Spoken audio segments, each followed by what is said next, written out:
Gente, eu vou apresentar o Fábio, depois eu coloco as informações aqui no chat para vocês, tá? Tá ótimo. Para a gente já começar e não atrasar em nada. Nossa aula de hoje é com o querido Fábio Luiz Barbosa Pereira, que é sócio da área de propriedade intelectual e líder das áreas de tecnologia, informação e proteção de dados pessoais da Beirano Advogados. É graduado em Direito pela PUC-Rio, pós-graduado em Direito Civil pela ESE do Rio de Janeiro, mestre em propriedade intelectual pela Queen Mary and Westfield College, University of London, quando foi agraciado com a Bolsa Chevening pelo British Council, FCO, é co-coordenador da Comissão de Resolução de Conflitos e membro do Comitê Executivo da BPI, autor de diversos artigos e publicações sobre os temas de propriedade intelectual e tecnologia da informação, palestrante em eventos nacionais e internacionais, foi advogado da TV Globo, da Fundação Roberto Marinho e gerente jurídico da University College London Hospitals, na Inglaterra. O Fábio é reconhecido pela Chambers and Partners como Expert Based Abroad for the UK em propriedade intelectual e pelo Legal 500, pelo Who's Who Legal e pela revista Análise da Advocacia como expert em propriedade intelectual e tecnologia da informação.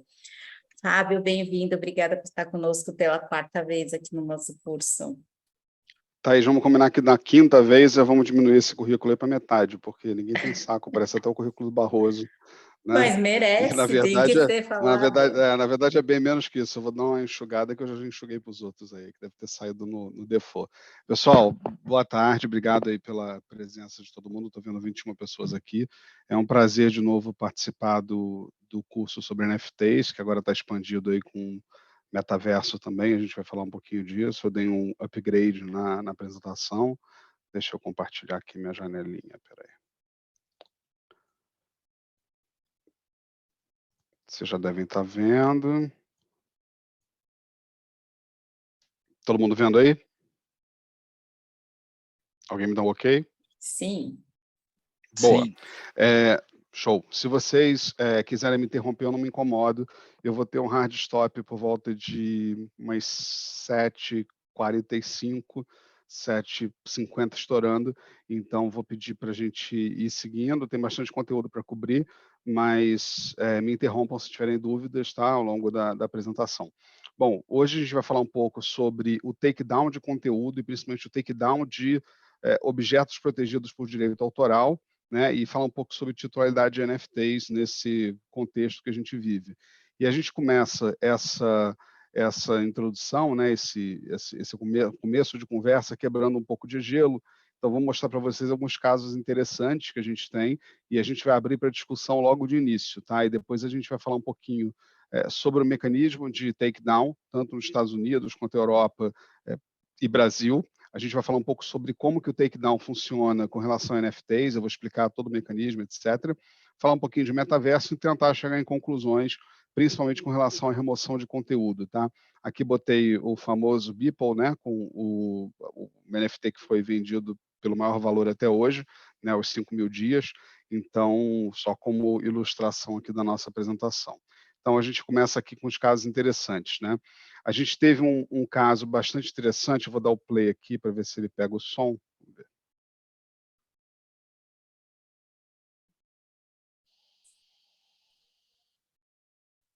Não pegou o som.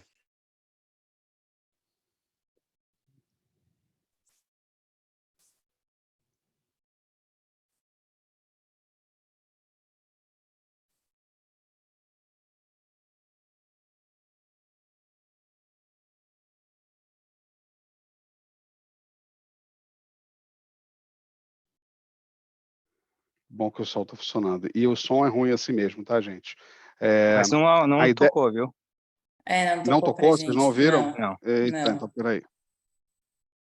Então agora a gente vai ter que fazer aquele negócio lá do conto, porque como vai ter outras coisas aqui, peraí, interromper compartilhamento, compartilhar tela, compartilhar áudio do sistema, que faltou, janela, compartilhar.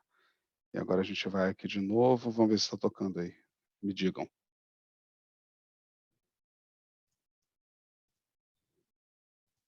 Peraí.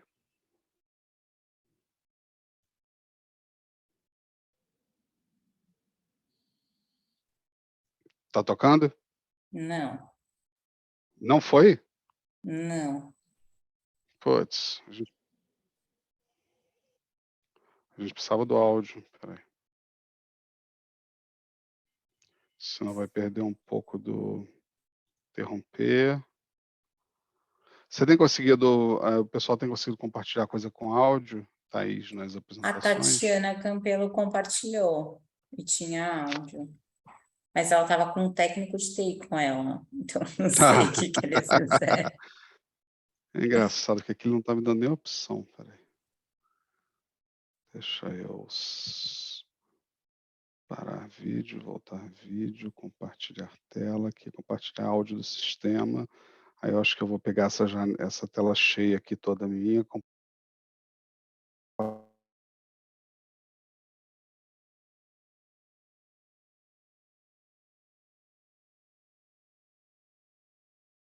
A gente não te ouve agora.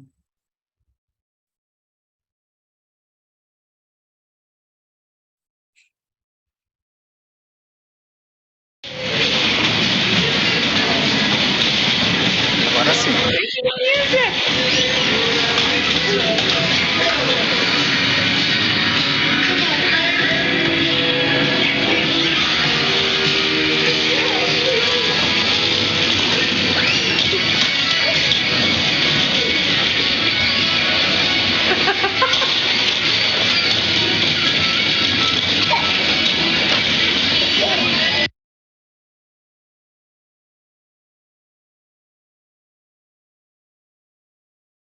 A gente não te ouve, Fábio. Vai ter que ficar nessa novela de compartilha e descompartilha, mas são poucos os slides com... Peraí. Esse conteúdo, então, qual era a ideia, né, da gente... Peraí. Puta. Por isso que eu prefiro o Teams. Peraí, janela...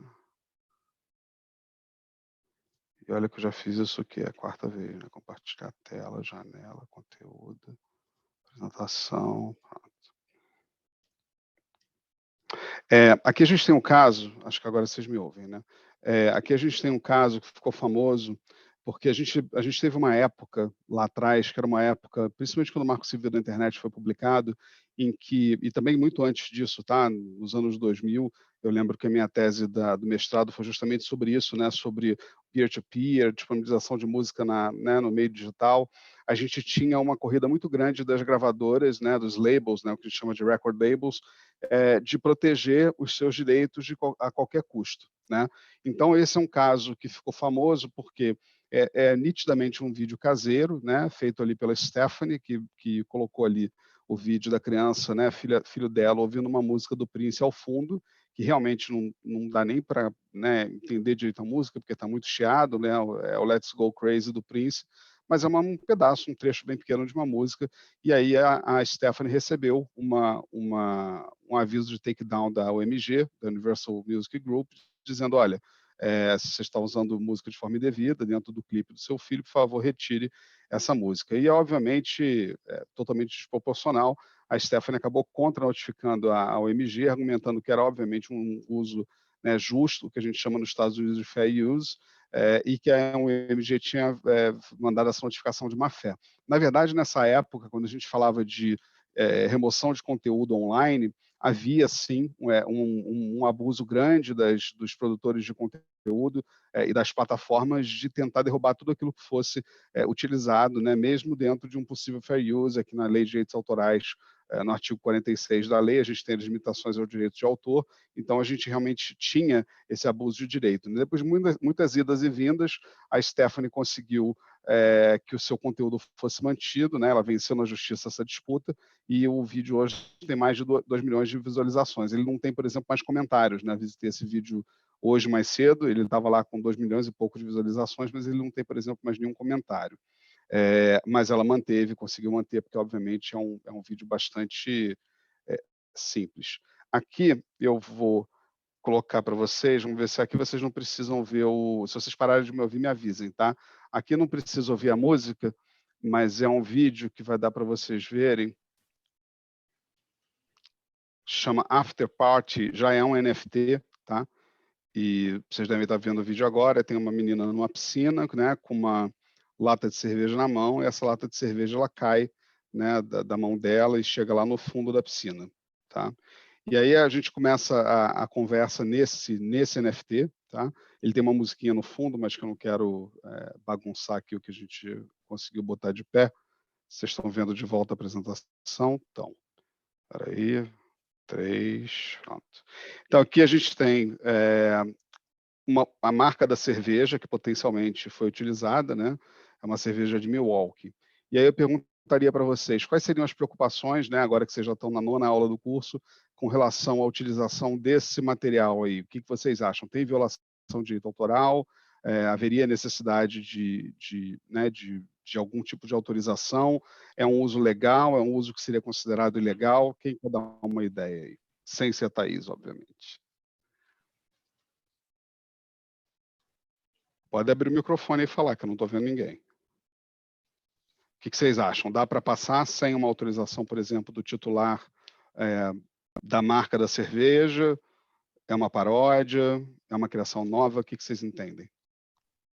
Convoca, Fábio. Viviane. Eu só enviei as pessoas, eu só estou vendo a tela. Vou abrir e vou deixar o próximo, então, tá? Tem mais casos. Aqui a discussão é se houve uma violação de marca, né? E no caso é um uso bastante incidental, apesar de estar um pouco claro que a cerveja é a Blue Ribbon. A gente vê um uso incidental da cerveja ali, ele não denigre a marca por si só, né? Dá para ver que a cerveja é a Blue Ribbon, mas não tem ali um prejuízo para aquela marca. O direito autoral, muito provavelmente, é do criador do NFT, né? Então, não teria problema em relação ao direito autoral se fosse o criador do NFT que estivesse vendendo. Ainda há uma discussão de que você poderia não identificar a lata de cerveja completamente, porque ela é bem pequenininha, né? Ela traz esse conceito de parecer a Blue Ribbon, mas pode não ser, então tem esse argumento. E aí a gente traz o argumento do fair use, né? Do build upon someone else's art if you're going to do a parody of it. So, aqui a ideia é a gente criar algo novo, né? E aí a partir de algo novo dentro de um NFT, você ter uma criação intelectual nova, portanto protegida e sem violar um direito autoral pré-existente ou um direito de marca. Então, a maioria das pessoas entende que esse é um uso legal, ele é um uso que cai dentro do fair use, cai dentro da limitação do direito de autor, de acordo com a lei brasileira.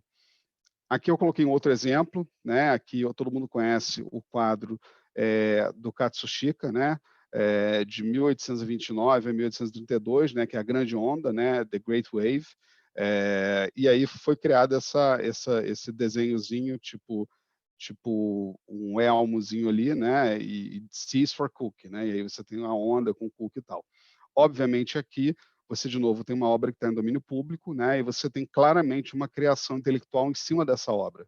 Então você tem o conceito de paródia de forma bem clara, né? Aqui não necessariamente é um NFT, é uma gravura, mas só para vocês entenderem um pouco esse conceito de paródia. Então a gente entenderia esse uso como legal também, tá? Aqui já vem a pergunta para vocês, né? Novamente um NFT, tá? Aqui à esquerda, baseado na estátua de Davi de Michelangelo, e aí eu pergunto para vocês se existe suficiente caracterização ou alteração para poder ter um uso fair aí da obra de Michelangelo, né? E quais seriam as questões, enfim, que vocês levantariam. Alguém quer falar? Fábio, na mesma linha da obra anterior, que é domínio público, porque se não fosse domínio público, a gente falaria de o quê? Direito conexo, alguma coisa assim, direitos autorais. Mas, nesse caso, também, para mim, ele vai na mesma linha dos cookies lá da obra anterior. Sim, exatamente. As discussões aqui seriam se haveria uma violação de direito autoral, mas, obviamente, a obra está claramente em domínio público, foi feita por Michelangelo. A fotografia em si, ela poderia não estar em domínio público, né? Porque aí você tem a retratação da obra e aí ela passa a ter um direito do fotógrafo, né? Então, por exemplo, copiar exatamente essa imagem e colocar essa imagem num livro sem autorização do fotógrafo, a gente não poderia fazer. E claramente tem uma paródia aí da obra do Michelangelo, né? Alguém mais quer dar alguma opinião? Então, assim, aqui claramente tem uma inspiração também.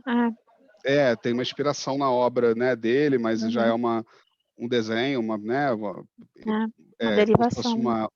É uma derivação, exatamente. É uma obra derivada, portanto, Sim, e com criatividade suficiente para poder ser para ser única nova e não e e não protegida. violando direitos autorais, exatamente. Aí você não tem mais a questão né, da proteção da arte em si, porque já caiu no domínio público. A preocupação aqui seria com a fotografia, mas eu acho que o NFT está bem claro que não é da fotografia, né? Ele é só Uhum. uma inspiração na obra. Bom. A gente tem um outro caso aqui, também bem fácil, né? A última sopa, né, de Da Vinci. A gente tem várias reproduções diferentes, né, e montagens e criações diferentes da última sopa, que é a última, né, a última ceia, a última sopa, tá escrito supper, a última ceia, eu tô com, né, isso ali em inglês, a última ceia de Da Vinci. Então você tem claramente várias reproduções que são altamente criativas e, obviamente, uma obra também em domínio público. Então também podendo ser, né, reproduzida e com criações em cima.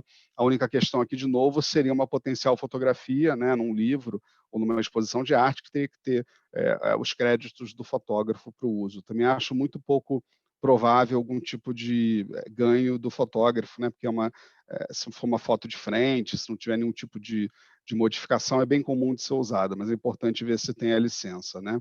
E aqui, finalmente, paródias de filmes que poderiam ser de NFTs, a gente vai chegar lá também, mas aqui são paródias de filmes também, cujo uso é totalmente legal, porque a gente tem elementos, né, de criação suficientes que possam fazer essa obra derivada ser uma obra nova, né? Isso é importante para a gente definir lá na frente como fica a titularidade dos NFTs, né, e quais são os problemas que a gente vê em NFTs, tá?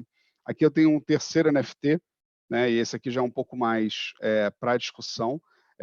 Esse NFT é o NFT do Drake, tá? Ele é um frame de um clipe lançado em 2015, e aí eu queria ouvir a opinião de vocês, se vocês acham que há suficiente alteração dessa obra nova, dessa fotografia, né, da obra original, no caso a fotografia, para esse NFT. O que vocês acham? Se ele é suficientemente novo ou criativo para ser uma obra derivada, protegível por si só, e o NFT não ter que ter, né, o criador não ter que ter uma autorização de quem produziu o clipe, por exemplo, ou do próprio Drake, que tem seu direito de imagem aí. O que vocês acham?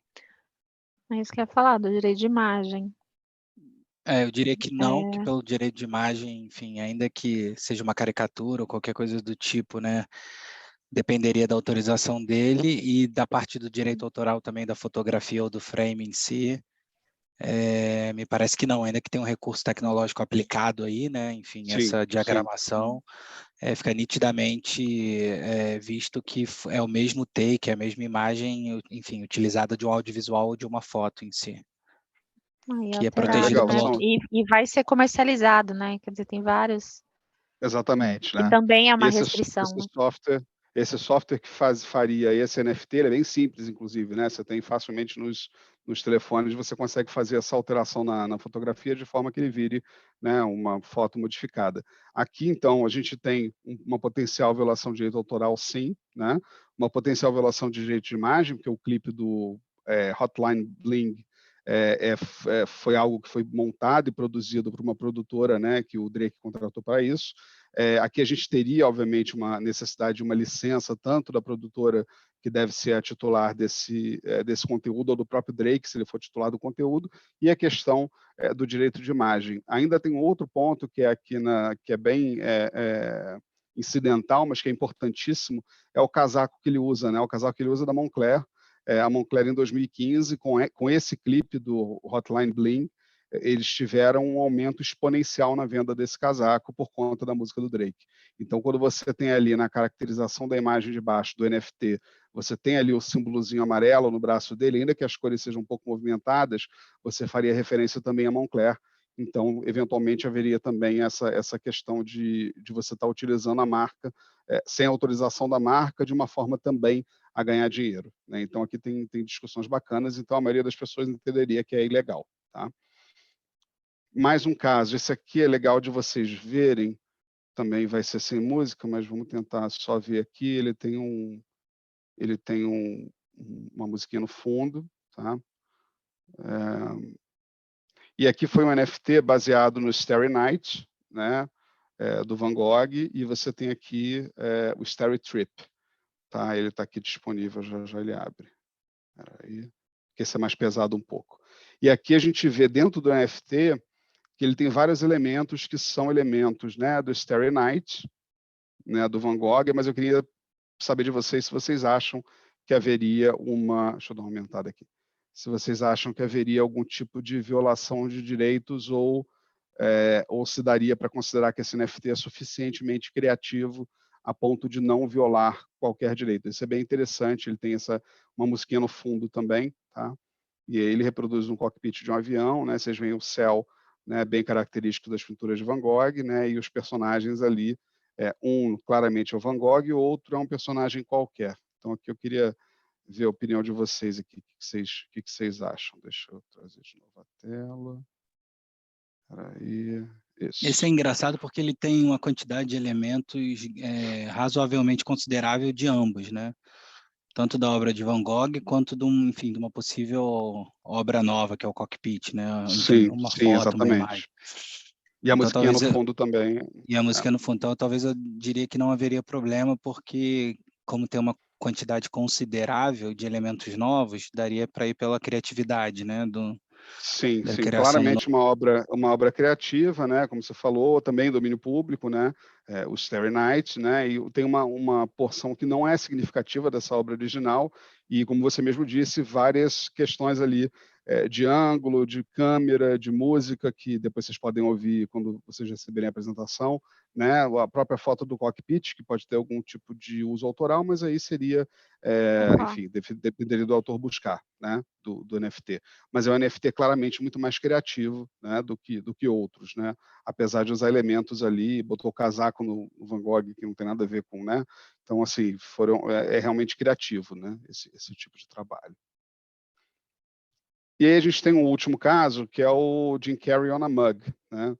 E aí, de novo aqui, eu perguntaria para vocês se vocês veem violações de direitos ou se seria suficientemente criativo. O que vocês acham aqui? Mas no Direito caso de do Drake, imagem, hein? Não. Aqui a gente não tem, né? Obviamente o direito de imagem deveria ser obtido, mas a gente não tem, não seria um fair use, né? Porque você não não. tem, exceto se você tivesse a autorização do fotógrafo e do Jim Carrey para poder usar esse tipo de fotografia numa caneca, ele não tem uma criatividade, né? Que seja uma obra nova, uma obra derivada e tal. Então, a menos que hajam essas autorizações, esse tipo de NFT seria ilegal, né? Aqui a gente tem um caso interessante também. O José Delgo, ele era artista da DC Comics Marvels, né? E ele lucrou quase $2 milhões vendendo seus NFTs dos desenhos que ele fazia. Então, ele vendia esses desenhos online de quando ele desenhou personagens sob contrato com a DC, né? E com a Marvel. A DC não ganhou nada com isso, o lucro que ele teve com isso, nada foi para a DC, e aí, no final das contas, a DC acabou proibindo a venda desses NFTs, né, alegando que essas imagens são de propriedade intelectual da DC e da Marvel. E aí, interessante realmente a questão da complexidade dos NFTs desse universo que a gente passa a viver quando os colecionáveis passam a ser digitais, digamos assim, né? Então, a própria DC, por meio do presidente lá de assuntos jurídicos, falou, olha, é um mercado muito complexo, né?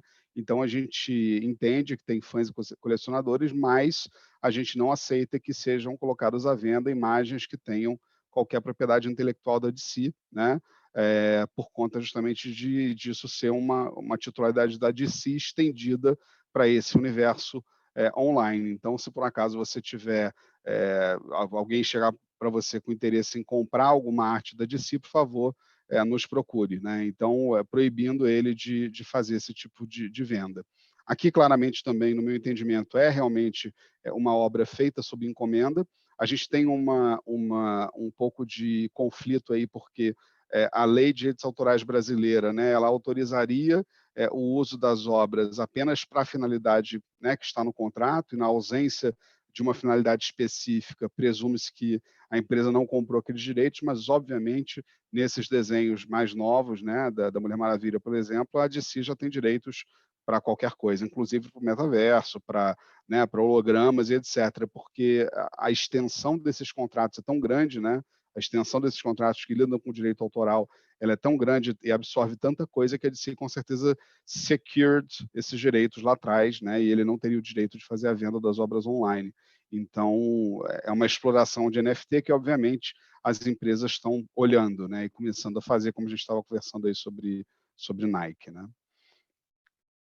Bom, falamos um pouquinho, então, desses casos interessantes, só para poder, né, criar um ambiente aí para a gente falar um pouquinho sobre takedown, né? O takedown nada mais é do que a remoção de conteúdo da internet. E a gente vai chegar à conclusão aqui de que, na ausência de um mecanismo melhor e mais apropriado, o takedown continua sendo utilizado para a remoção também de conteúdos em NFTs, né? De tokens não fungíveis. Então, na falta de um mecanismo próprio, né, um mecanismo mais certo, o takedown de conteúdo que é utilizado para direitos autorais continua servindo também para NFTs, afinal de contas, temos a proteção autoral também do NFT. Então, como é que surgiu, né, o takedown, né? A remoção de conteúdo começou lá atrás com o Digital Millennium Copyright Act, que é de outubro de 98, então a nossa lei é de 98 também, é na 1610. Então aqui a gente tem realmente o Congresso americano reconhecendo assim certeza da indústria da internet, né, década de 90, não se sabia como né, a internet ia evoluir, e o objetivo do DMCA era justamente tirar desses provedores de serviços online, né, o Online Service Provider, a responsabilidade sobre conteúdos de terceiros, né, o que a gente chama de User Generated Content, né, o UGC, né. Então, a ideia era que, para poder ajudar na expansão da rede, as empresas se sentissem seguras, né, de não ser responsáveis por conteúdo postado pelos seus usuários. E aí, a seção 512 do DMCA, que é válida até hoje, permitiu que os titulares de direitos autorais tivessem conteúdo removido sem a necessidade de litígio. Eu vou mostrar para vocês como é que é essa remoção de conteúdo. E, obviamente, como eu falei, deu esse progresso à indústria da internet, criando essa segurança jurídica que foi tanto procurada anos depois, né? Até pouco tempo, o Brasil tinha várias decisões de responsabilização das plataformas pelo conteúdo dos usuários, que eram postados pelos usuários, até a gente chegar no Marco Civil da Internet de 2014, que mudou um pouco isso, a gente vai falar disso também. Mas a seção 512, então, do DMCA vai proteger esses provedores de serviços online e, ao mesmo tempo, vai garantir que os usuários possam exercer, né, os seus direitos caso o conteúdo seja infrator. O que a seção 512 faz? Ela cria o que a gente chama de safe harbor, que são situações em que o provedor de serviço online não vai ser responsabilizado, né? Então, você tem solicitações feitas por titulares, né, aos OSPs, aos Online Service Providers, dizendo que algum material infringiu direitos autorais e, portanto, esse OSP deveria remover esse conteúdo. E aí a gente, como eu falei para vocês, o DMCA tem 4 safe harbors, ou seja, 4 situações em que o provedor não é responsabilizado por esse conteúdo. E aí são eles aqui, tá? A transmissão automática sem modificação do conteúdo, né? Então servir apenas como um canal de transmissão. O armazenamento em cache, né? O armazenamento temporário daquele conteúdo específico.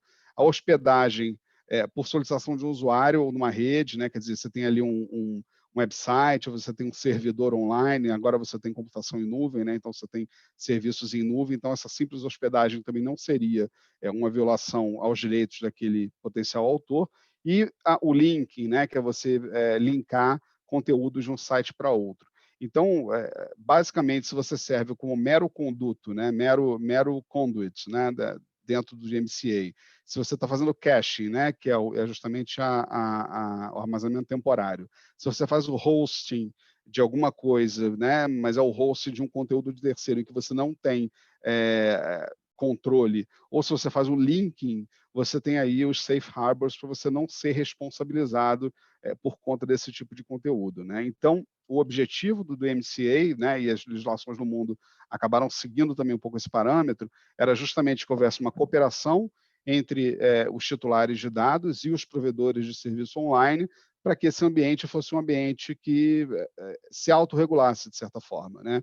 Ao mesmo tempo que os titulares de direito autoral poderiam notificar né, um determinado provedor de serviços online, e esse poderia também se proteger se ele estivesse agindo em uma dessas 4 esferas, né, ou sendo um desses 4 provedores. E aí o sistema de notificação da seção 512 do DMCA, ela traz ali os requisitos que são necessários para um aviso de violação, né? Então, a assinatura do titular, tudo isso é feito online, né, hoje, né? Lá atrás não, mas hoje é feito online.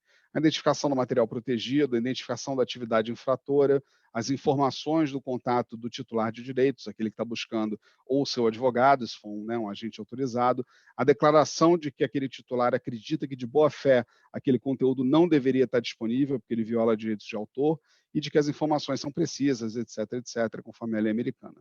E aí, bom, tem aqui um modelo, né, de notificação de takedown, ele é preenchido online, então você pede lá para aquela plataforma retirar aquele conteúdo. Aí a gente vai chegar no NFT, tá?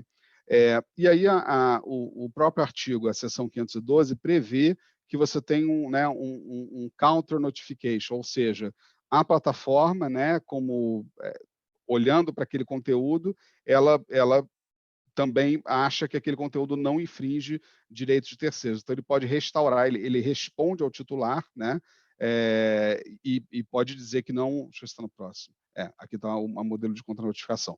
Ele diz que o conteúdo ou foi retirado, porque a plataforma olhou e viu que realmente ele potencialmente infringe direitos de terceiros, ou ele foi restituído, né, ele foi mantido justamente porque não viola direitos de terceiros. E aí você pode judicializar o caso. Então, você tem esse mecanismo notes and takedown, que é justamente você dar o notes, a plataforma take down, e depois ela ou restaura o conteúdo, ou ela mantém o conteúdo fora de não disponível. E aí, obviamente, o dono daquele conteúdo, aquele que postou o conteúdo, pode notificar a plataforma e dizer, olha só, esse conteúdo aqui não viola direito autoral, por isso, isso, isso. Então, é um mecanismo que faz com que as empresas privadas passem a ter controle sobre essa... não é nenhuma censura prévia. Na verdade, elas passam a exercer um pouco o papel do judiciário no sentido de fazer intermediação entre um titular de direito autoral e alguém que acha que aquele conteúdo deveria estar na internet, né? Então, a plataforma passou a adotar essa função. E a gente vai ver que isso é diferente no Brasil. Aqui a gente tem um modelo da contra-notificação, que é justamente o pedido para recolocar o material no ar, tá? Então, a gente tem, só para resumir, que acho que esse é o melhor resumo, notificação, a remoção imediata do acesso, a notificação ao usuário, a contra-notificação, né? Então, o provedor de serviço online vai notificar o usuário, né? Esse do meio aqui, né? Vai notificar o usuário que colocou o conteúdo e dizer, olha, pediram para tirar, estou tirando. Ele pode receber uma contra-notificação e aí ou tem o restabelecimento do acesso ou uma ação judicial. Então, vocês veem que esse trâmite ele só chega no judiciário americano quando você não consegue, nesse mecanismo aí de resolução de conflitos, remover o conteúdo ou mantê-lo, né? E a gente vai ver que aí a gente tem um exemplo aqui do YouTube, por exemplo, que criou um mecanismo de copyright takedown request, né? Então você vai lá e faz a submissão online. E aí o slide que eu coloquei recentemente do OpenSea, né, onde você tem os NFTs disponíveis, e se você acha que algum daqueles NFTs está, de fato, infringindo direitos autorais ou infringindo direitos quaisquer, por exemplo, imagens que venham a prejudicar alguém, você pode fazer esse pedido também junto ao OpenSea, né? Então, o mesmo mecanismo adotado pelo YouTube lá atrás, né, que já é um mecanismo antigo de takedown, desde que o DMCA foi publicado, né, não desde que, mas logo após, o Google evoluiu para ter um mecanismo administrativo de remoção de conteúdo, e hoje a gente tem o OpenSea fazendo exatamente a mesma coisa, porque não tem nenhum tipo eles não veem um mecanismo melhor para poder fazer esse tipo de remoção de conteúdo. Quando eu recebo casos aqui no escritório, e com alguma frequência a gente tem esse tipo de pedido, a primeira coisa que eu falo vamos tentar pela via administrativa e não judicial, ou seja, vamos tentar retirar esse conteúdo infrator diretamente com as plataformas. E a gente vai falar um pouquinho mais sobre isso. Dúvidas até aqui sobre o takedown americano? Não. Você ainda vai falar sobre o takedown Legal. do NFT no blockchain? Alguma pergunta, mais alguém? Não, eu digo, você vai tratar do takedown do NFT também? No blockchain? Também. Tá sim, bom. vou falar disso. Bom, takedown na União Europeia, né, só para a gente ter uma ideia também, existe uma diretiva, que é a Diretiva do Comércio Eletrônico, né, que é de 2000. A gente teve outras legislações posteriores, mas basicamente, né, quando o prestador de serviço online ele é prestador de simples transporte, então o mere conduit, né, da legislação americana, armazenamento temporário, o cache, né, ou caching, né, armazenagem em servidor, ou seja, o hosting. Aqui não tem o link, mas se vocês não são responsáveis por aquele conteúdo, você não tem efetivamente responsabilidade sobre aquele conteúdo. E aí, né, isso evoluiu para uma outra diretiva de 2019, né, que é justamente a da criação do mercado único europeu, que tenta diminuir ou eliminar essas barreiras comerciais dentro da União Europeia, criando esse conceito de mercado interno. Então, a ideia também é a harmonização desse direito, né, de remoção de conteúdo e de não responsabilização, de uma forma geral, dentro da União Europeia.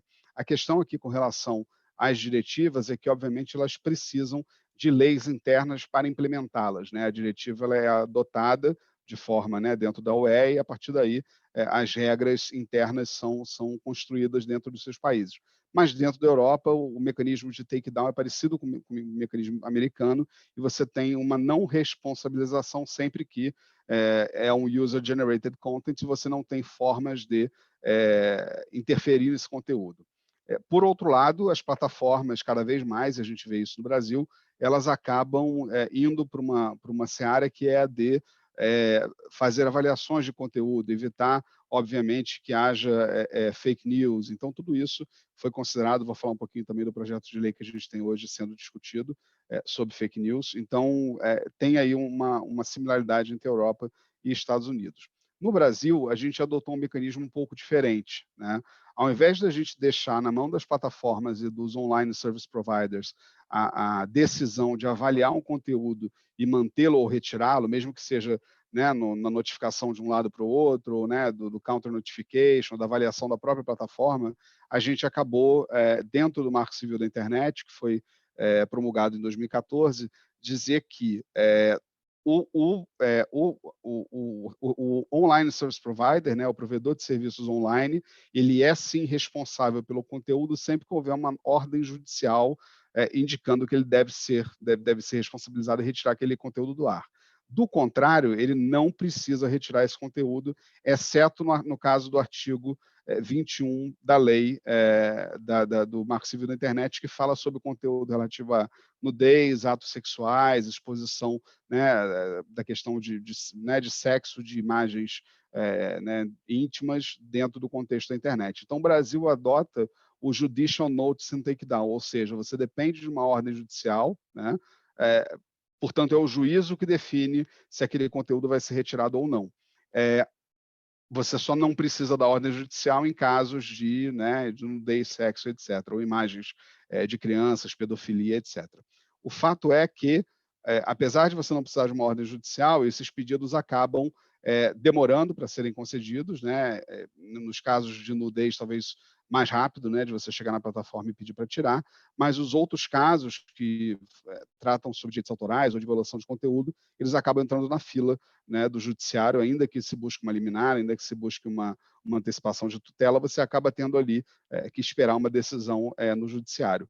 Mas também trouxe uma garantia para os provedores, né, de serviços online de que eles só seriam responsabilizados em caso de não retirarem o conteúdo após uma ordem judicial, que é o que está aqui na frente, né? Então, você só passa a ser responsável se você tiver uma ordem judicial e você não cumpri-la no prazo de 24 horas, tá? E aí você tem um artigo lá da lei que fala que infrações de direitos de autor e conexos vai depender de previsão legal específica. Isso seria potencialmente uma mudança na lei de direitos autorais, que a gente sabe que não acontece há muito tempo. A lei é de 98, vários projetos já foram discutidos e engavetados lá para cá, com as mudanças ministeriais, obviamente as mudanças de governo. Então, a gente também não tem uma previsão de que a lei de direitos autorais vai ser alterada muito proximamente. O fato é que o takedown no Brasil é uma solução menos célere, eu diria, do que nos Estados Unidos, porque você depende um pouco do judiciário. Você pode ter ainda a atuação espontânea dos provedores de aplicação, né? A gente fala de provedores de aplicação como sendo os sites, né? Os sites da internet. Então, o que acontece hoje é que no Brasil os provedores de aplicação ou os sites acabam retirando conteúdo mediante uma notificação, se eles avaliarem que aquele conteúdo é prejudicial ao direito de autor ou ele viola algum direito de terceiro, justamente porque eles acabam agindo como está previsto no DMCA, nas diretivas europeias, mesmo sem ter esse respaldo, né? Que a lei não proíbe que as plataformas façam essa análise. É por isso que, quando a gente fala de fake news, que não é o objetivo daqui hoje, a gente tem situações em que a própria plataforma acaba retirando conteúdo diretamente ou impede a postagem desse conteúdo justamente com base no fato de que essa atuação preventiva, digamos assim, não é vedada. E aí a gente tem casos agora no Ministério da Justiça que são, né, da Operação 404, que busca bloquear site, aplicativo, e a última busca que foi feita foi inclusive feita no metaverso, com 4 vídeos baixados, né, de dentro do metaverso. Então, o futuro é que essas buscas e apreensões também aconteçam cada vez mais online. Eu botei alguma leitura complementar ali de notícias e artigos que são interessantes para essa discussão de takedown no Brasil, principalmente de takedown de conteúdo online. Tá? A gente tem aqui o recurso especial, né, que, né, gerou a repercussão ali 987, e aí essa repercussão 987 de 2018, ela corrobora a necessidade de ordem judicial específica para a exclusão de conteúdo e responsabiliza o provedor se ele não tomar as medidas dentro do prazo estabelecido para poder tirar aquele conteúdo do ar. O prazo legal tem sido considerado de 24 horas, normalmente, para retirada do conteúdo após a ordem judicial.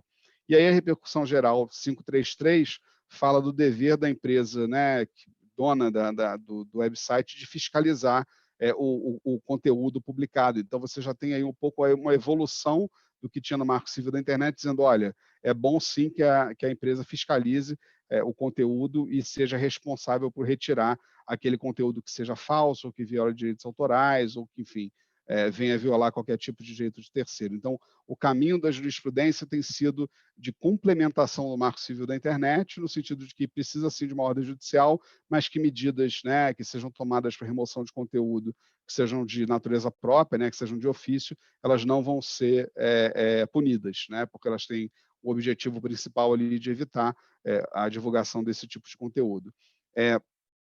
Em 2021, ano passado, a gente teve a edição de uma medida provisória que alterava o Marco Civil da Internet e a Lei de Direitos Autorais para poder falar sobre a questão da remoção arbitrária e motivada de contas, perfis e conteúdos de provedores. O objetivo dessa MP na época era criar uma lista exaustiva de temas que poderiam ser moderados pelas plataformas. Então, ao invés da plataforma decidir com base naquilo que ela recebe, ela teria temas específicos, né, que seriam objeto de debate dentro da plataforma antes da retirada. E aí essa validade, né, da MP foi questionada, foram 6 diferentes ações diretas de inconstitucionalidade pelos partidos políticos, né?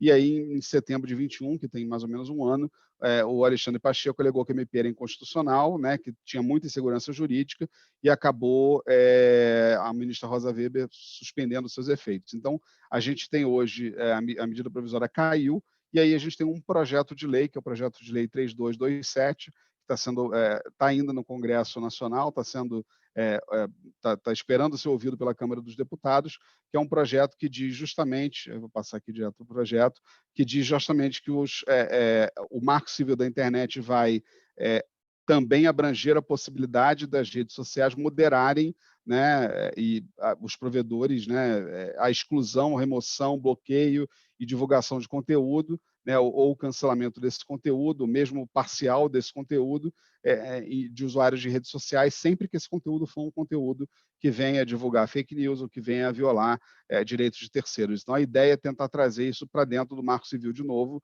né, já que a MP caiu, ela durou pouquíssimo tempo, mas as plataformas de ofício, como eu falei para vocês, continuam exercendo esse direito/dever de remover esse conteúdo, né, quando esse conteúdo elas consideram que viola direito de alguém. Se vocês forem me perguntar a minha opinião sobre o tema, eu diria que ela é bem controverso, né, porque você coloca num ente privado, né, o direito de se posicionar sobre algum tipo de conteúdo e excluí-lo ou não, né, enquanto que no Brasil, por enquanto, pelo Marco Civil da Internet, o objetivo é que o judiciário viesse a fazer essa análise. Por outro lado, com a velocidade da internet, né, principalmente em época de eleições ou épocas de né, de calamidade pública ou de situações de guerra, por exemplo, você tem uma série de notícias falsas, né, com a deflagração de notícias em WhatsApp, etc., e esse conteúdo acaba levando a população mais simples, ou até mesmo a mais sofisticada, a ter muita dúvida sobre aquilo que está acontecendo, inclusive divulgar informações falsas. Então, cria-se uma situação em que o Marco Civil lá atrás, em 2014, não previu, que é justamente dessas plataformas começarem a agir por conta própria, né? E hoje é o que acontece. Então, é difícil dizer se alguém é a favor ou contra, justamente porque tem um bem para a população, mas pode ter também um exercício arbitrário de algum direito, normalmente por uma questão política. Então, essa é a situação no Brasil hoje sobre o takedown. A questão é que a remoção de conteúdos de takedown no mundo inteiro é muito grande e ali você tem o número de bilhões de pedidos de remoção, né, de conteúdo. Então, é algo que realmente acontece, né? Já é provado que os mecanismos de remoção de conteúdo administrativamente, como eu falei para vocês, que as plataformas adotam, são mecanismos bons, eles funcionam, né? Tem essa análise, né? Essa troca de informações sobre o titular dos direitos e aqueles que têm, né, seu direito violado, né, e aqueles que fizeram o upload do conteúdo, e acaba que as plataformas acabam exercendo um papel fundamental em manter esses conteúdos ativos ou não. Tá? Antes de eu falar um pouquinho aqui vou falar aqui só das vantagens e desvantagens, e a gente abre um pouquinho para a conversa, e a gente vai cair agora em NFT, já tendo o takedown dentro da mente. Né? Então, quais são as vantagens do mecanismo de takedown? Né? Proteção para os titulares de direitos, né? Que você obviamente não quer ter o seu conteúdo protegido por direito autoral rodando por aí, sem pagamento, etc. No sistema americano, né, se você não tiver a contra-notificação, o procedimento é muito célere, né, porque você tem a contra-notificação do usuário que publicou se você não tiver essa contra-notificação, o conteúdo é automaticamente removido. Se você tiver a contra-notificação, ele pode ser removido ou não, mas é um procedimento bem rápido. Você tem dias ali, né, para uma tomada de decisão. Então, entre uma semana ou duas, você acaba já tendo uma tomada de decisão rápida, né? No caso do Brasil, que é o Judicial Notice and Takedown, você também tem o não cerceamento, né, a liberdade de expressão, né, uma potencial censura prévia, que, na verdade, é o que pode estar acontecendo em algumas situações, né, sem defender o direito das plataformas de fazer isso, mas o objetivo inicial do Marco Civil era colocar tudo no judiciário. Né? E, obviamente, a gente discutiu muito isso 8 anos atrás, na época da promulgação do Marco Civil, sobre como isso ia atolar o judiciário, né, de pedidos de remoção de conteúdo. E acabou que houve muitos pedidos de remoção de conteúdo, ao mesmo tempo as plataformas passaram a adotar esses mecanismos. Né? Desvantagem do mecanismo de takedown, né? A gente tem uma diminuição gradativa de pesquisas, né, e de desenvolvimentos em relação à falha de seguranças, né, de proteção de direitos autorais, quer dizer, naturalmente as empresas param de investir um pouco nisso, aquelas que vendem esse tipo de serviço. Você tem uma discussão aí entre liberdade de expressão e a garantia da proteção ao direito de autor, quer dizer, até onde eu posso ir com a minha liberdade de expressão, e acaba que isso é mediado pela plataforma muito mais até do que pelo judiciário, né? Os casos que chegam ao judiciário são só aqueles que são mais assim, né? Que estão mais na mídia, né? O DMCA vai dar para os titulares os direitos autorais de poder derrubar um conteúdo de forma unilateral, né? Obviamente, né, justificando aquele conteúdo, mas pode também levar a algo que impedir a concorrência e inovação, porque às vezes, ao invés de se concentrar na pirataria e derrubar esse tipo de conteúdo, várias empresas usaram o DMCA para tentar impedir concorrentes legítimos de trazerem conteúdo online. Né? Então, você cria ali um tipo de problema, pode ser algo até motivado por advogados que acabam fazendo esse offensive litigation, né? De você chegar e procurar um problema no competidor do seu cliente e trazer esse offensive litigation para dentro do cliente. Então, isso pode acontecer, sim, por conta do DMCA, enquanto que, no nosso caso, né, o judiciário vai acabar tomando partido. Né? Ou as empresas, né, os service providers, né, de serviço online vão também tomar partido naquela situação e derrubar um fake news ou mesmo um conteúdo que claramente viole um direito de autor. Tá? Bom, aí eu vou entrar sobre a compatibilidade do takedown com os NFTs. Alguma dúvida até aqui em relação ao cenário jurídico barra o que acontece na prática com as plataformas?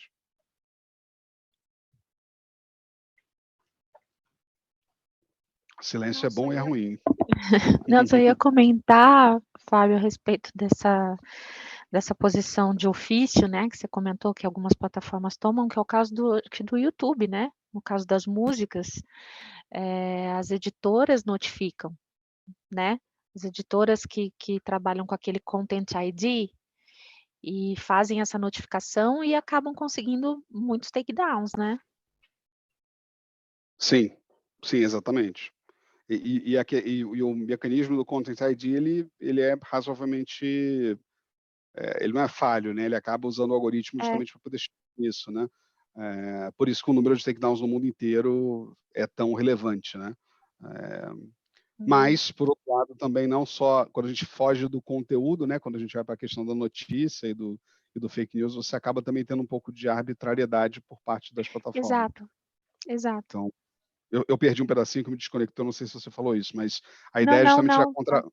era contrapor, né? Era colocar, bom, de um lado a gente tem as plataformas agindo, né, em direito próprio, mas também com o objetivo de evitar que elas sejam responsabilizadas posteriormente, e do outro lado você tem o judiciário sendo acionado só em questões mais estratégicas, né, quando você tem ações de constitucionalidade ou mesmo projetos de lei, etc. Mas diminuiu muito a quantidade de pedidos no judiciário de remoção de conteúdo, né? E tivemos casos clássicos, né, de nudez, teve ali Carolina Dickmann, de tentativa de violação de dispositivos cibernéticos, tivemos a lei lá da época também teve um caso de uma artista que, né, apareceu fazendo sexo na praia, tal. Então, enfim, são situações que acabaram fazendo o judiciário andar um pouco, mas a gente está meio que autorregulado pelas plataformas, o que, de novo, não sei se é bom ou ruim, mas por enquanto acho que melhor assim do que o inverso, né? Então, no próprio regulamento deles tá lá, que eles vão fazer isso. sim, sim. Os termos de uso da política de privacidade mudaram para poder abranger essas possibilidades todas, né? Então, legal. Então, vamos ao takedown e NFTs, né? Falei para vocês já de cara que na falta de um mecanismo mais apropriado, né, o NFT ele é basicamente protegido por direito autoral, porque ele é para ser uma criação nova, né, para ser uma criação nova ou derivada, mas para ser uma criação original, né, uma criação do espírito humano. Não sei se vocês falaram no curso sobre criações por inteligência artificial, mas é uma outra discussão, né? Mas aqui a gente está protegendo criações do espírito humano, e o NFT nada mais é do que uma obra, né, gravada no blockchain a partir de uma criação de um espírito humano, ou mesmo de um software que possa, né, ter interação com o humano e possa fazer essa criação. Então, você tem aí, né, impactos, né, na propriedade intelectual. Então, obviamente, a não utilização de materiais que sejam protegidos por direitos autorais, então o conceito do fair use ou do fair dealing, como no Reino Unido, ou na limitação de direito de autor previsto no artigo 46 da Lei de Direitos Autorais. Então, até que ponto, né, a gente tem a questão do direito de sequência, que é esse segundo item aí, ou seja, até que ponto aquela pessoa que vendeu o NFT lucra com esse trabalho, né, subjacente, né, sem a permissão do artista, né, quando você usa um conteúdo que é derivado, né, e não está em domínio público, então potencialmente tem toda essa discussão de propriedade intelectual. A propriedade é da certificação do NFT e não do ativo em si, né, ou dos direitos de propriedade intelectual do material, quer dizer, se eu saio vendendo NFTs de uma obra que ainda não caiu em domínio público, né, eu estou vendendo a certificação daquela obra, mas eu claramente vou estar infringindo um direito autoral subjacente. E a gente vai falar um pouquinho sobre essa necessidade de autorização do autor e de clearance, né, desses direitos também para a venda de NFTs. O NFT é armazenado no blockchain, né, e vai ter as informações ali de onde o ativo está localizado. Se esse ativo for excluído ou o servidor falhar ou ficar online, esse link aqui vai ser quebrado. Se alguém de tecnologia aí que saiba mais do que eu, pode complementar também, mas e você acaba perdendo o valor daquele objeto, né? Ele está nitidamente atrelado ao blockchain que ele é gravado, né, em que ele é mintado, né? Então, você não tem ali, você tem também impactos na questão da hospedagem, armazenamento de dados, etc. Então, a garantia desse armazenamento é importantíssima também. e, obviamente, proteção de dados, né? Como é que você exerce os direitos de retificação, de eliminação de dados pessoais que estão previstos na LGPD frente a essa natureza imutável do blockchain, né? O blockchain é para ser essa rede segura, né? Em que você consegue gravar um NFT, por exemplo, e você não faz mais nada com aquilo a não ser ter a numeração daquele NFT e a propriedade sobre aquele número, sobre aquela gravação, né? Então, quando você precisa exercer um direito relacionado àquele NFT, como que você faria, né? Então, são perguntas que a gente se faz dentro do âmbito do direito. A remoção de conteúdo, né, de direitos autorais que venham infringir, ou de NFTs que venham infringir direitos autorais, ela teria que ser a forma de, né, a única forma de fazer isso é realmente com o takedown, mas a gente já viu que os casos eles vão normalmente se limitar ao leiloeiro ou à plataforma de leilão retirar um NFT ali porque foi notificado de que aquele NFT viola direito autoral. Mas quando você compra o NFT, a plataforma não tira isso normalmente do wallet do comprador, né? Então você tem aí uma remoção que ela é em parte feita pela plataforma, e a plataforma, como eu mostrei para vocês, ela continua tendo. Eu vou só pedir para quem tiver com o microfone aberto fechar, que está um ruídozinho bem no fundo. A plataforma tem essa forma de comunicação de takedown, mas ela se limita a tirar da própria plataforma. Ela não vai pegar aquilo e multiplicar até para quem já comprou e etc. Né? Então, o que um titular de direitos autorais ou de propriedade intelectual vai ter, né? O que é indicado para ser feito, né? Pelas marcas, né, e pelos autores, né, que tenham, né, condições financeiras de fazer isso e tempo, né? Varredura e monitoramento das plataformas online, né, em busca dessas infrações de direitos. Recentemente foram criados as burner wallets, né, que são endereços de URL em que você manda aquele NFT e ele desaparece, ou seja, ele não mais é acessível de nenhuma forma. Obviamente não se impede que tire uma foto do NFT antes dele ir para burner wallet e venda a foto, mas a ideia é que aquele NFT não esteja disponível em mais lugar algum. Tá? Isso pode ser feito pelas plataformas. Ideias também de criação de marketplaces oficiais, já linkados com mídias sociais das próprias marcas e as carteiras de criptoativos das pessoas, ou seja, eu trato aquilo dentro de um novo ambiente, né? Então, por exemplo, Nike e NBA têm feito isso, né? De você criar lojas e criar universos dentro do metaverso ou dentro de plataformas, de forma que você já compre dentro da plataforma daquela marca específica, né?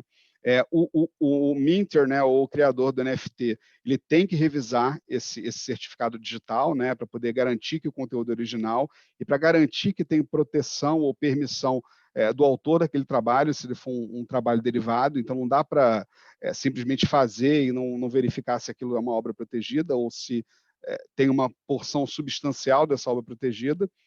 O NFT em si, né, ele, por ser um certificado digital, ele não vai substituir o título de propriedade, né, seja ele no USPTO, seja ele no INPI, seja ele na Biblioteca Nacional, no Museu de Belas Artes. Agora, saiu hoje mesmo a notícia de que o registro de obra protegida por direitos autorais agora pode ser feito de forma eletrônica, depois de 130 anos. A gente tem esse registro eletrônico, né, dessas obras, né? Ações judiciais também são possíveis, né, para retirada desse conteúdo ou takedown do NFT, mas elas são super complexas e caras. É difícil você conseguir derrubar todos esses conteúdos infratores, né, em várias plataformas ao mesmo tempo, né, e obviamente contra pessoas que compraram, já revenderam, etc. Né? E acaba que o DMCA tem essa forma mais econômica e já está sendo adotada pelo OpenSea, por exemplo. Então, se o OpenSea tem lá aquele pedido, né, já oficial ali, aquele administrativo, mas também tem recebido notificações via DMCA para retirada de conteúdo de NFTs que infringem direitos autorais. Né?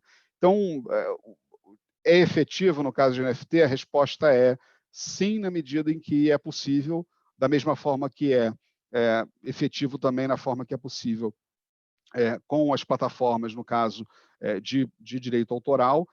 As dificuldades que a gente tem aqui são principalmente de que é no blockchain e principalmente de que, de ofício, as plataformas de NFTs, né, que fazem leilões e vendas de NFTs estão começando ainda a adotar esses mecanismos de prevenção de violação de direitos. Então, não é algo que é altamente difundido, não é algo que acontece com essa frequência que Google e YouTube e Facebook estão acostumados. Então, é realmente um processo, né? Mas a tendência é que siga, sim, o mesmo modelo do direito autoral. Então, o minting e a venda de NFTs são suscetíveis à fraude, à violação de direitos autorais, da obra subjacente e da obra original, ou seja, né, daquela criação específica ou da obra que deu origem a ela. Ela pode acontecer quando você vende o NFT de uma obra que está em domínio público, por exemplo, que foi o fato que eu falei de tirar uma foto de uma obra de domínio público, montar um NFT a partir dali e vender, desde que não seja, né, obviamente, suficientemente criativo, como a gente viu lá no início, ou mesmo alegar que você é falsamente autor de um NFT, né, e você vende esse NFT como sendo seu, né? Quando você registra um NFT declarando que é falsamente o autor, né, então você coloca lá para venda também, então não só quando você aparece como autor, mas quando você também coloca para vender, e aí a gente entra na questão de novo do anonimato do blockchain, quer dizer, a quebra de anonimato no blockchain também é uma dificuldade para o judiciário, né? Então, por isso que as ações são muito custosas e acaba que esse mecanismo de notice and takedown, ou mesmo do judicial notice and takedown que o Brasil adota, seja realmente a medida que vai acabar servindo para esse tipo de violação. Então, a imutabilidade e o anonimato são duas questões adicionais às dificuldades que se tem para derrubar um conteúdo que seja infrator de direito autoral. Tá? E aí a gente tem, obviamente, o metaverso, né? Um mundo totalmente diferente, né? Em que você tem... Fábio, desculpa, pode falar. perdão, antes de você entrar na questão do metaverso, então a gente pode dizer que com relação ao takedown dos NFTs, eles têm, vamos dizer assim, duas abordagens, assim, uma porque, queira ou não, eles estão à venda em plataformas, aí Sim. que você pode usar o DMCA como uma forma de você fazer o takedown daquele conteúdo que violou.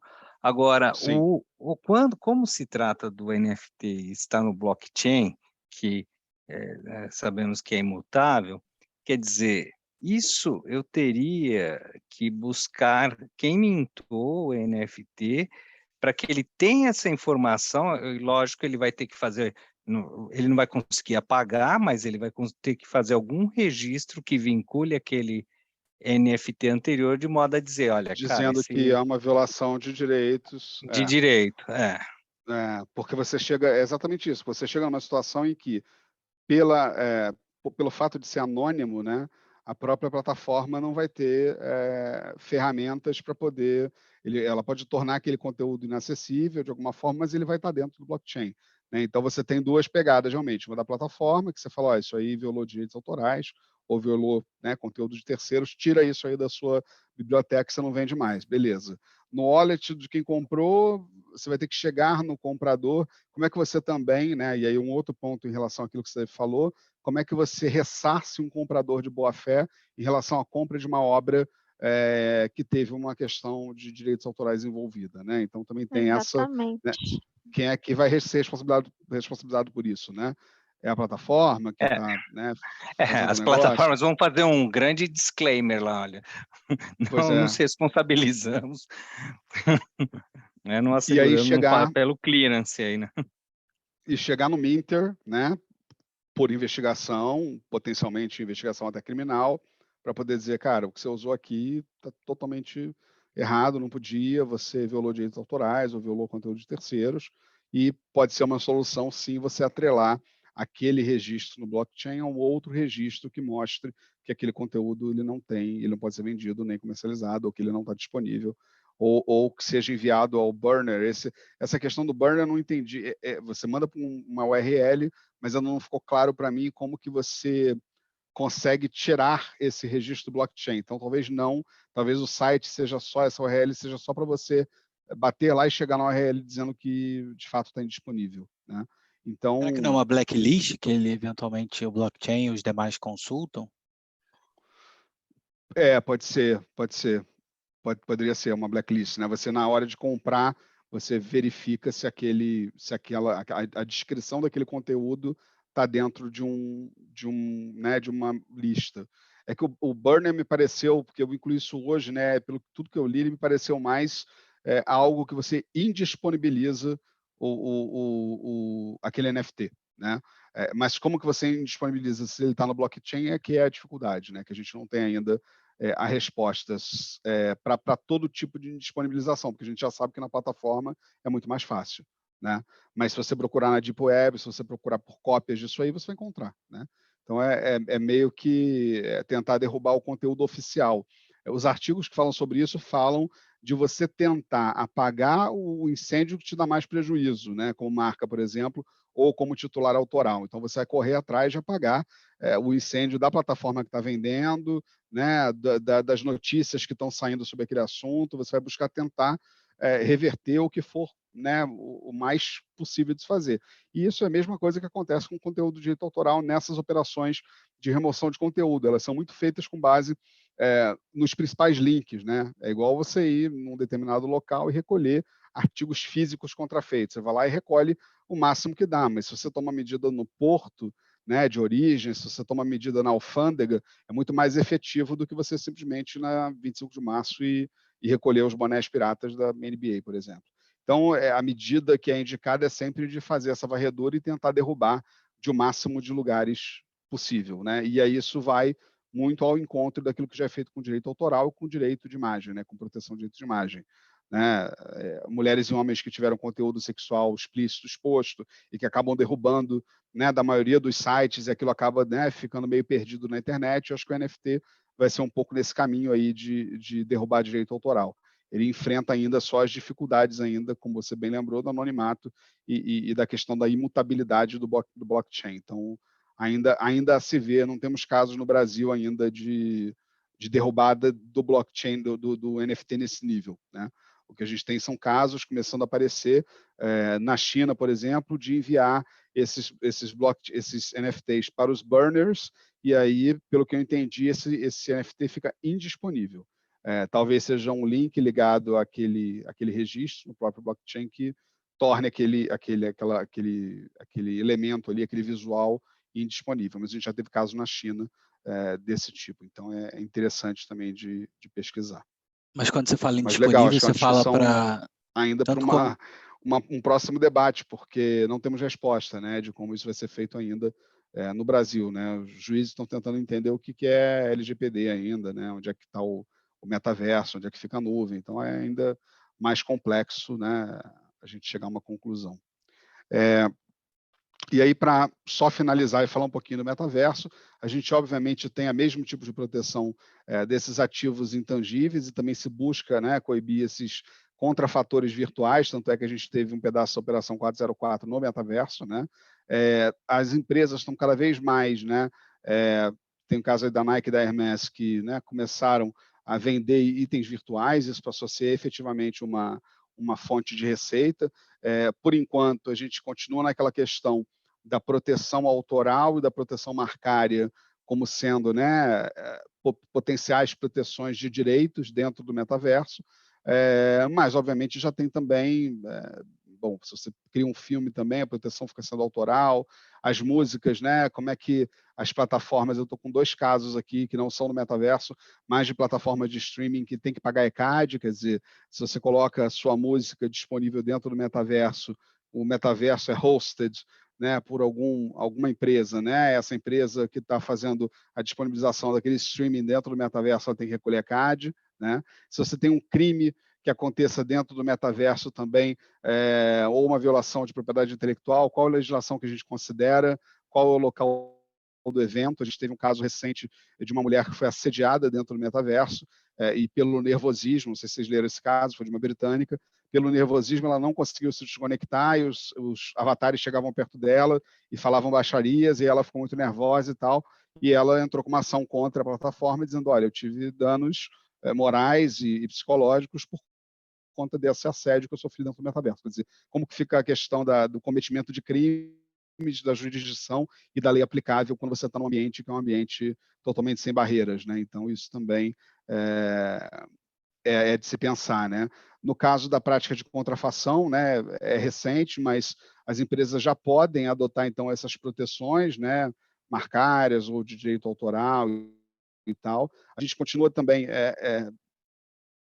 considerando, de novo, os locais que têm mais provedores, quer dizer, onde que eu vou escolher a jurisdição do meu contrato para a finalidade de disponibilizar aquele conteúdo no metaverso, né, ou com o próprio provedor do metaverso. Então, essas discussões de foro e lei aplicável podem ser sanadas dentro dos contratos, mas os usuários, normalmente, como é no CDC brasileiro, vão ter o direito de entrar com a ação onde se sentirem lesados, né, por conta de um determinado produto ou serviço incluído aí, direitos autorais, né, NFTs, etc. Né? Registros de marca, como a Thaís estava falando no início, tinha mais alguém falando também, cada vez mais buscar esse registro de marcas não tradicionais, sonoras, ou aquelas que têm algum tipo de imagem em movimento, né? No Brasil isso ainda é um pouco mais difícil, né? Tridimensionais, etc. Mas tem várias jurisdições que já aceitam isso, Estados Unidos e Europa. Então é interessante ir Japão e Coreia. É interessante buscar também esses registros para proteger essas marcas, né? De clientes, né? Plataformas que têm o Notice and Takedown, né, para retirada de conteúdo, vão ser cada vez mais preferenciais para autores colocarem, né, os minters ou os autores dos NFTs colocarem seus conteúdos disponíveis, né? E aí, obviamente, voltamos àquele ponto inicial que eu falei, as marcas e os criadores estão cada vez querendo estabelecer uma presença própria no metaverso, né? Até escritório de advocacia já teve entrando no metaverso, para absolutamente nada, porque no final o Teams é a nossa reunião virtual, mas para fazer um barulho, mas criaram, né, salas dentro do metaverso para reuniões e tudo mais, e cada vez mais as empresas estão buscando, então, ter uma presença própria dentro do metaverso. Isso vai acontecer justamente para tentar evitar essas violações de direito autoral, esse tipo de violações em NFTs. Tá? E eu acho que 1h15 eu consegui falar um pouquinho de tudo, assim, mas deixar mais, talvez, dúvidas do que respostas, né? Eu queria que vocês tivessem na cabeça hoje, né, o que é o mecanismo de takedown, né? Como que isso funciona, como que o direito autoral e o direito marcário também se aproxima, né, dos NFTs, ou seja, não precisamos reinventar a roda, a gente tem mecanismos aí de proteção, as dificuldades que esse novo mercado, né, de NFTs e de metaverso, né, considerando aí duas coisas diferentes, mas que podem estar juntas, cria não dificuldades, mas desafios para a gente conseguir atuar, né, e essa questão toda de jurisdição, de lei aplicável, né, de como os titulares de direitos autorais ou os autores exercem esses direitos, né, através de contratos, né, como é que se busca remover esse tipo de conteúdo. Então, a ideia era deixar vocês com um pouco essa pulga atrás da orelha e sempre pensar que o NFT pode ser muito benéfico, muito legal, mas ele nada mais é do que uma criação autoral e que vai depender, obviamente, de uma série de direitos que podem estar embutidos ali dentro daquela criação, dentre direito autoral, direito de imagem, direito de fotografia, direito de edição, direito em relação à música, né, a produção musical, se tiver uma música atrelada. Então, a gente está falando de um novo objeto protegido, mas ao mesmo tempo que pode trazer várias discussões em relação às proteções de propriedade intelectual. E aí queria abrir, coloquei meu LinkedIn ali embaixo para quem tiver com câmera, mas eu vou abrir aqui para a gente se ver. Interromper compartilhamento. E aí, pessoal, alguma pergunta, alguma discussão que vocês queiram trazer? Fábio, você tem enfrentado temas de licenciamento do uso do NFT? O cara cria um NFT e as transações e royalties em cima disso, isso é uma realidade? Ainda não. O que a gente tem pego aqui, na verdade, são plataformas se constituindo, então a gente tem ajudado a fazer os contratos, né, para as plataformas serem criadas e os termos de uso e políticas de privacidade das plataformas. A gente é menos procurado pelos autores, acho que até por conta da característica do escritório, de ser um escritório corporativo, mas a gente tem começado a dar advice para os nossos clientes em como proteger, né, os seus ativos intangíveis dentro do metaverso e como NFTs, né? Então, a criação de NFTs está começando a entrar no nosso dia a dia. Eu acho que a pessoa que fala que está trabalhando com isso no dia a dia, assim, em escritório de advocacia, não sei. Tá? Acho que tem muita espuma também, né? Por enquanto, tem coisas acontecendo, mas não é nada assim também que vai pagar as contas do escritório. Acho que é uma coisa ou outra, né? De gente que está começando a fazer coisas e colocar, porque, na verdade, as plataformas estrangeiras estão disponíveis, você adere, né? E não está tendo ação judicial ainda sobre NFTs no Brasil, né? Ações que venham a ter discussão, né? Sobre retirada da blockchain, etc. Então, eu acho que tem aí tem um pouco de mito ainda aí sobre o que está acontecendo ou não, mas o que a gente tem visto mais é montar as plataformas e proteger clientes no metaverso com as suas marcas, né, que possam estar ali, como a Thaís falou, próximas do que ser aquilo que é o metaverso, né, e sponsorship agreements também, quer dizer, como é que eu entro de patrocinador de um determinado evento no metaverso, isso sim, a gente já pegou algumas vezes, e consultas, né, de estrangeiros, escritórios e tal, de como que o Brasil está encarando. Aí é mais um overview geral, né? Como é que a legislação brasileira lida com a proteção do metaverso, com a retirada de conteúdo, é mais esse overview que eu falei para vocês, porque o pessoal está pensando em entrar no mercado e criar coisas no Brasil. Mas eu acho que quem criou escritório no metaverso e tal, é mais para fazer né, uma brincadeira aí, falar que atendeu o cliente lá e tal, mas você cria até um problema eu acho, jurisdicional, de client's privilege, né, de você ter ali o teu cliente, né, que você está ali no seu dia a dia falando com ele, você sabe que é uma comunicação privada, individual, né, não sei se é coberto pelo Estatuto de Ética da Advocacia, eu não sei se a publicidade exacerbada dentro do metaverso, pois é, então, né, se a publicidade exacerbada dentro do metaverso também não está, né, coberta pelo que a gente pode fazer como advogado, então eu acho que ainda falta um pouco evoluir nessa frente.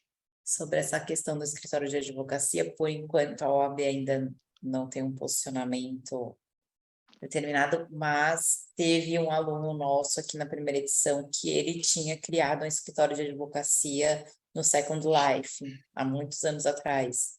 E a OAB mandou ele tirar por infração ética. Eu lembro desse caso do Second Life, eu lembro desse caso do Second Life. Que nada mais é do que o metaverso, né, evoluído, o metaverso evoluído. Tem gente que fala que o Second Life não é um metaverso, para mim é. Para mim tem tudo que tem tudo que tem no metaverso, o metaverso é mais legal só. E mais interativo, né, do que era. Mas assim, para mim é assim, como o The Sims também, para mim é um metaverso, e tem gente que fala que não é, eu entendo que é. São formas de interatividade bem parecidas, né? E o fato só é que você talvez aumente a vulnerabilidade das pessoas por conta do cometimento de crimes, e você aumenta também a exposição de bens à proteção intelectual, porque tem uma série de possibilidades, né? Desde colocar música até criar quadros, fazer galerias de arte dentro do metaverso, comprar apartamentos virtuais. Eu comprei o óculos na Meta, mas assim, quando eu entro lá eu não entrei na Horizon ainda, mas quando eu entrei nos universos em 2D lá, achei uma porcaria, saí. Foi lá os apartamentos todo caro também, falei, não vou gastar dinheiro com essa porcaria, e saí. E fui ver os showzinhos que ficam acontecendo em paralelo. A pessoa fica meio perdido ainda, eu acho. Agora, com o perfil na Horizon, que eu acho que a coisa se anima mais, mas não tive tempo ainda Eu comprei o óculos tem uns 4 meses e é difícil de usar, assim, de ter tempo de usar. Mas é interessante, né? A proteção autoral ela vai se estender a isso aí, e a gente vai começar a enfrentar essas questões, acho, de derrubada de conteúdo e tal, daqui a um tempo. Eu acho que é muito importante nós, advogados, nos prepararmos para esse universo. Já tem muita coisa acontecendo dentro dele, só que eu não sei se vocês acompanharam, mas o Mark Zuckerberg caiu drasticamente na lista dos bilionários por um investimento muito alto no metaverso. Então, assim, as coisas estão acontecendo de uma forma até que rápida, só que não são todas as pessoas que têm acesso, não são todas as pessoas ainda que têm o conhecimento necessário para atuarem nessa área da tecnologia, no metaverso, com NFT, etc. Então, eu acho que temos que ser cautelosos ainda, não fazer todo o investimento como o Mark Zuckerberg fez, mas eu acho importante a gente ter toda essa noção já para que a gente consiga acompanhar as coisas, porque daqui a pouco tudo vai entrar nesse mundo e pelo menos nós estaremos preparados para isso. Mas também tem um layer. Mas também tem o layer de infraestrutura, né? Que ainda falta muita coisa para no acontecer, Brasil, para sim. chegar, né, aqui. Pelo menos no Brasil, né? Aqui, quanto mais se lança Bitcoin, mais gado a gente compra, gado, apartamento, né? Enquanto estão lançando Bitcoin. Então, assim, é complicado, mas a infra realmente faz uma diferença enorme, né? Para o Brasil estar num momento parecido com o Japão, Estados Unidos, de adoção de tecnologia, né? Então, sim.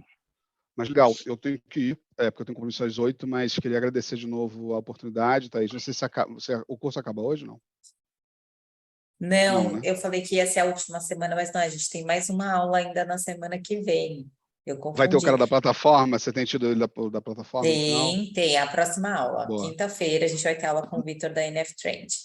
Não percam, porque é a que fecha com chave de ouro e que faz a gente entender. Mas agora a gente todo tem o uma resto. aula a mais, que vai fechar com mais chave de ouro ainda, que agora a gente vai falar sobre marco civil da internet e direito do consumidor.